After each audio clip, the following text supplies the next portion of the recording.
Hey, hello there, it's Ben with Studio on the Lake. Hey, this is the last video that I need to clean up.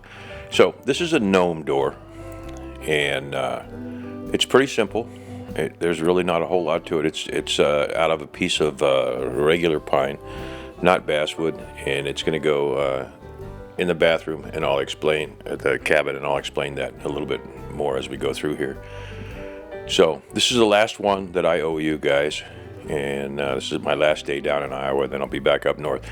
So I carved this little half gnome to put on the edge of the quarter round, the baseboard trim there, and the wife vetoed it. So, and that's primarily the bathroom that there is her bathroom that she uses here at the. We each have our own bathrooms, isn't that nice? Here at the house on the lake. So I'll take you all the way through this and sit back and enjoy. So there was a straight piece there. This is a saber burr. This is one of the white saber burrs. If you haven't looked at the video that I did last week on the burrs or this week, this one is extra fine, although there's not a whole lot of difference between the extra fine and the coarse in the saber burrs. I had talked in that video that normally I would be using a Cuts-All medium or a Cuts-All gold on this. I don't use the Cuts-All extremes because they're a little too aggressive for the little hand pieces that I have here. So the first thing I did was I just freehanded that. You guys know, if you haven't subscribed to the channel and it's something you might be interested, go ahead and subscribe to it. We can use all the subscriptions and it doesn't cost you anything to subscribe to the channel, and it helps the channel out. So, but I like to freehand most of this stuff, as opposed to I could grab a compass or coffee or a paint can or something, and do that top arc on that. But it's looks more realistic to me to not be quite perfect, to have small imperfections, and I get those imperfections by freehanding stuff. So I'm kind of concave in the door, so it says the door, in theory, would be separate from this other piece. I have made gnome doors that actually open. I thought about this one because where it's going to sit, it sits in front of the toilet, about 2 foot in front of the toilet. And as you're sitting there doing your business and looking down, I thought it would be kind of funny if someone were to open up the door, and then, but I couldn't think of anything appropriate that wasn't crass or politically incorrect to put behind the door, and the wife kind of vetoed the whole concept. So what I had there was a piece of paper, and that was the concept on it. Now, and this is a hinge that I'm drawn in. So how this thing came about is in the cabin. The cabin was built in the 30s, or the house was built in the 30s, and it has about probably 6 additions onto it since that time frame. And I think where the toilet set against the back wall, there's a shower in front of the toilet 3 or 4 feet, and then a window up above. Now logic would tell you on the framing that between I put a vent in the outside wall because the bathroom didn't have a vent, and I put it between the window, the little 2x4 window that was up there, and the shower enclosure. And then there's about a 2.5 foot space. So logic would tell you in the center of that space would be no framing.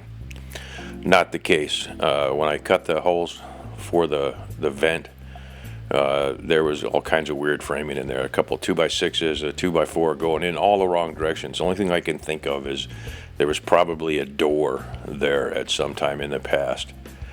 Well, to get power to it, I needed to go down through the wall from the vent, which ended up being about 6 foot off the ground, and then it needed to go down into the basement. So I pulled the 3/4 quarter round on the baseboard and tried to drill down through there. I couldn't do it because there was a couple of 2x6s stacked back to back on the bottom. So that put me about before I could get into clear wall, I needed to cut out more of the wood framing on the inside. heck, I don't know, the wallboards on the inside. I ended up cutting up into that about 4.5 inches instead of the normal inch that I could have got away with by hiding it behind the quarter round. So rather than, and it's tongue and groove, it's stuck in there. It's old tongue and groove, and it was painted with a white milk paint where the knots have eventually come through. So it's a pain in the butt to pull that, put a new board in there and match it is a major project. So what I came up with was we like gnome doors. We put gnome doors around various different places, and I told the wife, well, I'll build you a gnome door. So this was supposed to be a Viking braided kind of pattern going around the edge, and you're going to see as I get into this that I decided that this would be better painted on there.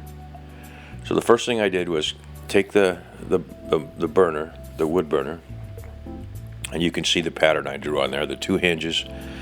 There will eventually be a bead knob or something in the middle of that door striker latch, and then there'll be individual boards up and down. You can see in the center of the door. Now I'm outlining the outer portion of this, and I don't know if it's at this point or a point a little bit further on, but I decided that this was really tight and I would be better off painting the design around on the inside of this work. So Viking materials is kind of post and beam in my brain, and some of the reference photos that I looked at to do this. So this is going to be pretty thick, and that's what I'm going for here. So you can see I reliefed the door back in there, and now I'm going to take it. As soon as I get these lines in here, I'm using this kind of as a stop cut and a design element with the burner. So I'll go and round around the door frame over there, and then at a future date we'll come in and paint it. I offered to paint it, and the wife said no, she would prefer to paint it. So I installed it. It did a nice job of covering the hole where I cut for the wiring to go down in, and the vent fan works fine. So now I'm cutting in the hinges, and I will come back and relief everything around there, and using the contour of those boards that are behind it. So that hinge, those two hinges will stand proud, and you can do this without the burner. It's just that I like to use the burner. It gives me a nice clean stop cut line. If you go over and look at Just Carve Rob stuff, Just Carve Rob likes to put burn marks in there on a lot of his stuff, and he says that will help delineate the paint. The paint doesn't have a tendency to run, and that's true because you just built a little trough, and you can paint right up to the edge of it. The paint won't continue to run halfway down the door in this case and ruin it. So in the past I have taken tin cans, taken strips of tin and copper and various different things that I have laying around, and actually cut these out, filed them so that they're nice and smooth and look like real blacksmith work of days of old. And then I'll put them on the door, and someday I'll probably show you that, because I always end up doing doors, gnome doors or mouse doors. And while we're on the subject, there's I haven't showed you any of these. I've got one I could probably build, because there is a door that needs it. But in the past we've done cat doors. So you take an older door that goes into a room that'll have the cat box or something, or into the basement, and I'll cut a door in there so the cat can get down in there. You don't have to continue to open the door. You don't have to deal with the odor that comes out of there. But then you go ahead and build an elaborate frame around that, and it comes out pretty neat. It's kind of an interesting deal. So it would be a cat door instead of a gnome door. These gnome doors are mouse doors. People, a lot of times, they think they're nice because they stick them up against the trim, and as you're walking through, you look, it catches your eye, you look down, and there's a little gnome door or a mouse door. A lot of times these will go out in stumps in the woods and various different things. You find an interesting old tree, and I'm not a big fan of cutting into the tree, especially if it's still alive and doing this thing. You don't want to damage that tree. by carving the door into a live tree, but you can take a door, something like this, and contour it and shape it so it fits up against the tree, and voila, you've got a gnome door outside somewhere in the woods, if you happen to have those kind of woods. And we do here at Studio on the Lake. The lake property has woods all throughout. So now you can see about how deep I'm going on this, and I am leaving the hinge part up above. That's a ruby bit. I'm a big fan of those. Leaves a real smooth finish. Does a nice job of cutting. So people down there, look down in the thing. You know that I follow Jordy Johnson over at Carving Fusion. Just Carve Rob. Those are the two main guys. There's a new guy out in Australia you got to check out, Matt Carves. Obviously, you need to go over and look at Gene Messer's stuff. Gene's still doing stuff. Gene's kind of the godfather of caricature carving. And Gene does all of his work with a knife, which is highly respectable. In the old days, he didn't have these power carvers. I've said this a million times in the past. There are purists out there who think that you should do things with a piece of flint when you're carving. You're cutting something, so you go out there and you find a piece of obsidian or flint, you turn it into a knife, and then you go to work and do your thing. So that would be a purist, and I'm being sarcastic here. And then we evolved into knives and that sort of thing. And then you see people that only use hand tools. They'll only use a handsaw, they'll only use a hatchet or an axe, and that sort of thing. And that's all fine and dandy. I'm not poo-pooing those guys doing that. There is an art to doing that. I've used those, and I enjoy using them in certain cases. It's not conducive to filming to use hand tools. In a lot of cases, the power tools are a lot quicker.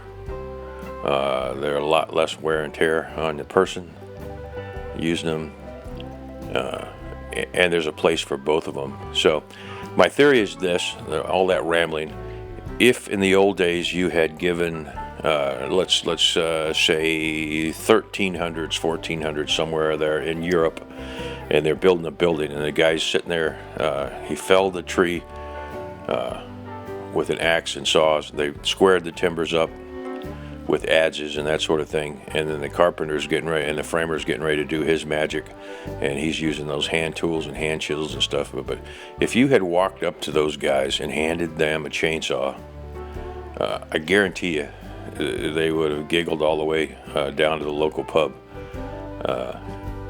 because it's so much easier to use the modern tools, and that's why we have them. So to say that hey, this you got to be a purist and do it this way, just think about it. The guys in the old days, you know, they wouldn't use a scythe.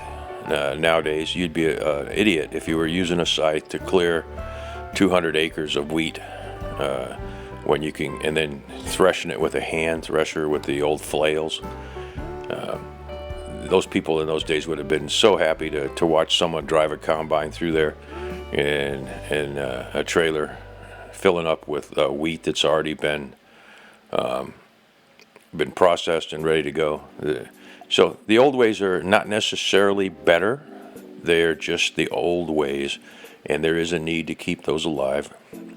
I mean, carving is an old school form, and it gives you something unique rather than just a printed, 3D printed piece or whatever. You can come up with a lot more accurate things nowadays if you use a computer aided design. You cut it out, that sort of thing.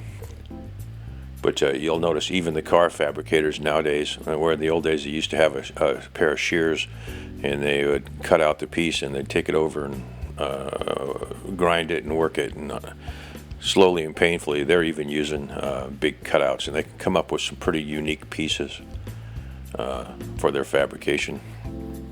So here's what I was talking about on the outside. I decided that was too hard, too big a pain in the butt, and too fine to get what I really wanted in there on that border around the outside.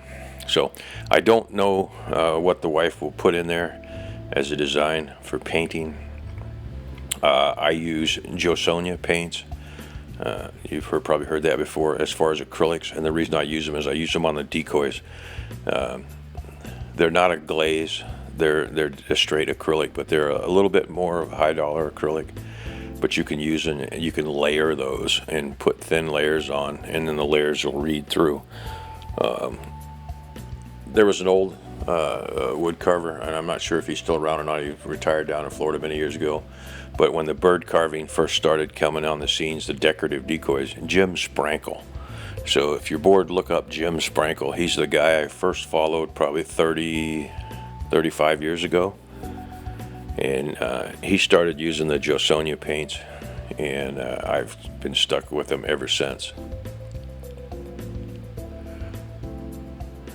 So this is going to get rounded over, and if this is starting to bore you, I don't blame you, because this is pretty straightforward. There's not a whole lot of ingenuity going on here, other than once you get over the original concept. You can notice that I left the 3/4 round pieces on the edge out there. I do go ahead and run those over with the belt sander and turn that into an actual architectural milled lumber, so that it matches the molding that's in the bathroom, and that will get painted white or off-white, whatever color is in there. And then the door, like I said, the wife wants to paint the door, so she'll get the pleasure to do that. So coming up here, if you're still sticking around, I thought it was kind of boring, personally, and I thought it might be kind of fun to put one of my little gnomes off on the right side or the left side, looking at the door. But since he's against the wall, he would end up being a flat, he needed to be two-dimensional, not three-dimensional. So instead of carving him in the round, I would have to carve him and cut off the back half of him, like you take and slice away half a person. That sounds kind of gory, doesn't it?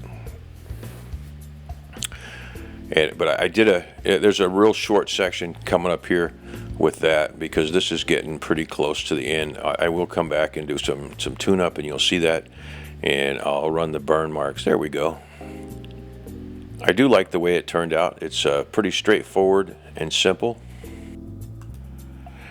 So if you stuck around this long, there is the bonus coming up here. I will show you part of the carving. You won't get to see the whole thing on that gnome, and ironically, I did the gnome in probably 10 or 15 minutes, because I didn't have to go and do a bunch of the detail work. So that's pretty much finished, and there's one of my standard gnomes. This one is done in Dutch elm. That came from a big old Dutch elm tree that I've talked about in other videos, that was on West Point, and I still have quite a bit of that wood, probably 2,000 board foot of it. And it comes out a lot like walnut. This guy has no finish on him. And I thought, one or the other side. And then since he's going to be against the wall, oh, I forgot, I stuck the bonus in there. Here's two more birds that are going down to the studio. They kind of look like twins.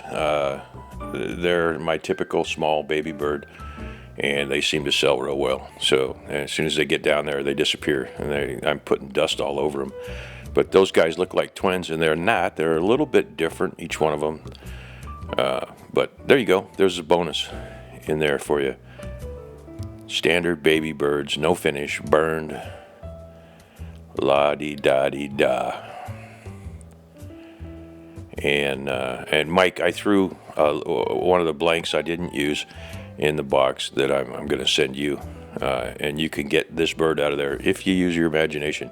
So here's you can see that's not wide enough to get a whole gnome out. That's a piece of scrap basswood, and I'm just going to draw the rough outline on there, shape of him on there as best I can, and then I'm going to do half of him. And I decided that he needed to go to the right. There's my poor old leather strop that was in the fire. It still works just fine. That's after coming off the bandsaw. As per the norm, there's some center lines. You'll notice I left that center line more to the front, and then the initial work rounding over I did with the knife. That's a Ramelson knife for those of you that are interested. There are two of them. I do have a video on the knives. on the knives. In one Ramelson I like, the other one I don't. They look relatively the same, except for one has a tang on it that gets in my way. And I still have that knife, but I'm going to end up grinding that tang off one of these days. If I'd had the setup and the stuff to do that, I would have already ground that off there, but I'm not set up to do that just now, post-fire. That is a Sabre round ball,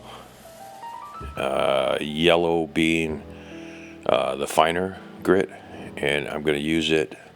This is twice the speed, but what's interesting in this is how quick this guy comes out. And this just goes to show you, if you've done 100 of these gnomes,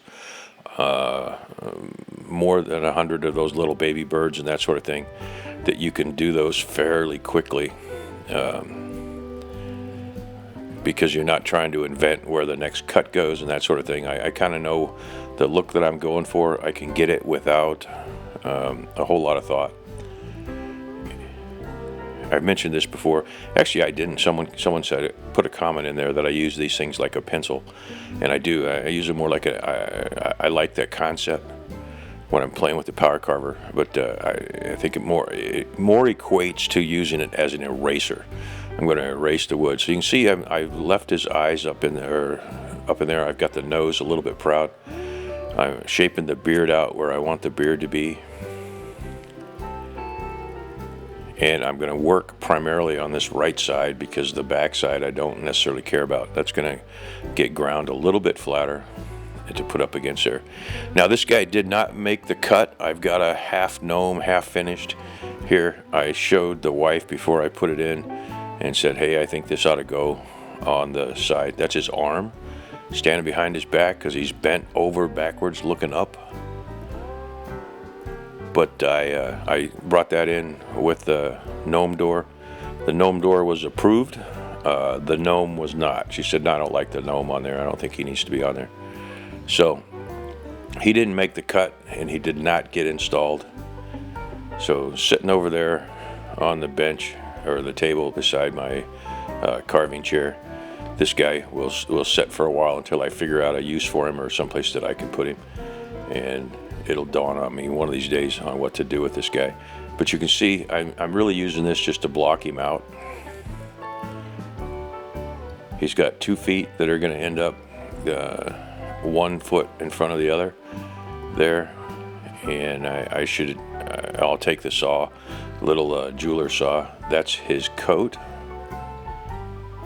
Again, you can see I'm concentrating a lot more on the left side of him, I guess. He'd be facing to the left. And I'm not that concerned about what's going on in the back. You can see that I've got some wacky cuts on the back there, and I don't care about that, because it's going to be, would have been buried. But if you use your imagination and you're staring at him, you can see he's already kind of looking like a gnome, with his feet on the ground, kind of bent back, head up, looking up at the door. With him being smaller, he is kind of staring up, trying to see what's going on at the door. And he was vetoed. Of course, this was not my bathroom. I was asked to put the vent in. I didn't want to necessarily, because I knew it was going to be a pain in the butt, and it turned out to be true. I spent about half a day on the vent getting it in, but it works nice. You got a 2-position switch on it. One's on, and then one has a timer on it that can be set. And we set the timer for about 10 minutes. So when you leave, you flip the timer on, it shuts itself off. So here's the concept. He's going to sit up against this, or was going to sit up against this. This is what I was trying to sell. When you're working with picky clients like the wife, you got to go with what they like. So if you're building a car for somebody, a sports car or a classic car, you got to paint it the color they want it. You need to do the bodywork the way they want it, the wheels, etc.